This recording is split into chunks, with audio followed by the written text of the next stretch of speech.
There's a video which is trending on Twitter about a house which was built in Tamale for just 50,000 Ghana cedis.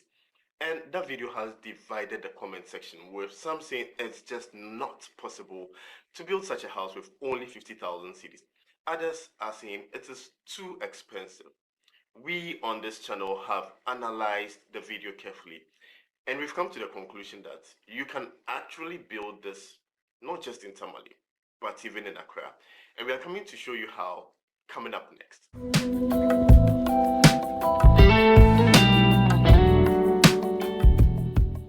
Now, first of all, we would like to say that since we don't have anyone we can contact officially from the project, we are going to use our expert judgment and opinions to break down what goes into building a house, right, for 50,000 cedis. And we are going to be making certain assumptions on the way, and so we are going to state those assumptions right now. Now, first of all, we are super impressed about the quality of work that has been done here. You can see the builder concentrated on the essentials and cut out some things which may not be necessary. Now, with that said, 50K is still hard to pull off, but it's not impossible. So one, we are seeing that the building wasn't just one. There were multiple projects. There were multiple buildings which were set up. So the builder benefited from economies of scale, where, for example, if you are buying roofing sheets, you are not buying it for just one house, you are buying it for maybe 10 or 100 houses. And so you can actually bargain to get a good discount. We are also not sure if the houses share the same sewer, the same manhole as we call it in Ghana, right? So we are not sure, because they could have like a central manhole, and so that would also help to save costs. And for a two-bedroom house on that small portion of land, if you look at the video, they went through the tour of the house in like 30 seconds, right? That tells you that the building is not a very large building, and it's probably situated on a quarter plot of land. And so with such structures, you don't need a lot of reinforcement. So the iron rods which will go into it are not a lot. So for 10,000 cedis, you can get the iron rods, the binding, and the entire workmanship for the iron rods done for the entire building. Now, when it comes to the structure itself, the builder used bricks instead of blocks, and bricks are way cheaper than ordinary blocks.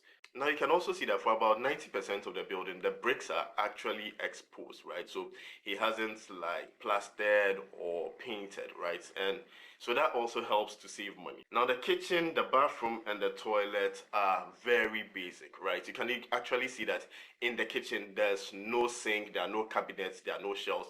The bathroom has the minimal of tiles, and the toilet also has very minimal tiles. Those tiles are not expensive, and they are actually very small. Now, you'd also notice that the floor of the building is not tiled, right? So it's just plastered cement, and that also helps to save costs, because tiling is one of the most expensive parts about decorating your house or about finishing your home. Now, you'd also see that the windows are made of louver blades. They are not made of, these glass double plated, no, ordinary louver blades, and that also helps to save money. Sometimes we spend so much money trying to fit into the modern lifestyle, and that's what actually takes up a bulk of our budget, like buying nice wooden effect tiles, doing these sliding windows and sliding doors and some jacuzzis and some shelves and cabinets. Those things take up a lot of money. And like we said earlier, the roof would benefit a lot from economies of scale.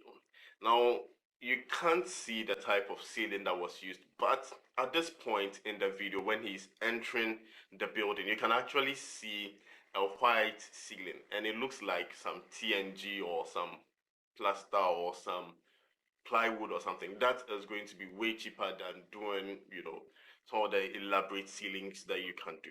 Okay, so next we want to talk about some of the materials that will go into building this 50,000 two-bedroom house. And looking at this small building, we estimate that you can actually use 10K for the foundation. That includes iron rods, cement, sand, chipping, stones, water, and even the labor, the workmanship, right? Today, a trip of sand will cost you about 1,200 to 1,500 cedis, depending on which part of Ghana you are at. And also for chippings or stones, you can get it for about 1,200 to about 2,500, depending on the cubic capacity of the truck which is carrying those stones. Okay, and for cement sells for about 55 cedis per bag, depending on the type of cement and the area you are buying it at. For the iron rods, like I mentioned, this building has a very small size, so there are not going to be a lot of reinforcements, right? So the total iron rods which will go into the building, 10K will do. What will cost you a lot is going to be the labor cost. One, you need to negotiate your labor cost very well, because if you are going to pay by day, then you're going to make a loss, especially if you're not going to be available to supervise the work on your own. So let's say the laborers come into an agreement with you and tell you that for a day, a mason is paid 200 cedis and a laborer is paid 100 cedis. And once you agree on such terms, they relax and take their time to build, right? And so job that could be completed in 3 days, you'll probably do it in 5 days so that you pay 2,500 instead of paying 1,500. So what you need to do is to actually negotiate the labor cost as a percentage of the total materials you are using, right? So if blocks, cement, everything costs 10,000, then you can negotiate labor cost to be about 20%, which is 2,000, and then it doesn't matter the duration they use in completing that building. So I hope these tips helped you to have hope that you can actually build your house with 50,000 cedis up to that level on a very small quarter plot of land, especially if you already have your land purchased. So let us know your thoughts about the 50,000 building project. Is it possible? Have you done some yourself? Let us know in the comments below your experiences. And do you have any particular content you want us to make on this channel? Let us know in the comments as well. If you are new to the channel, kindly consider subscribing because we have more amazing content coming up next. Thanks, Bibri.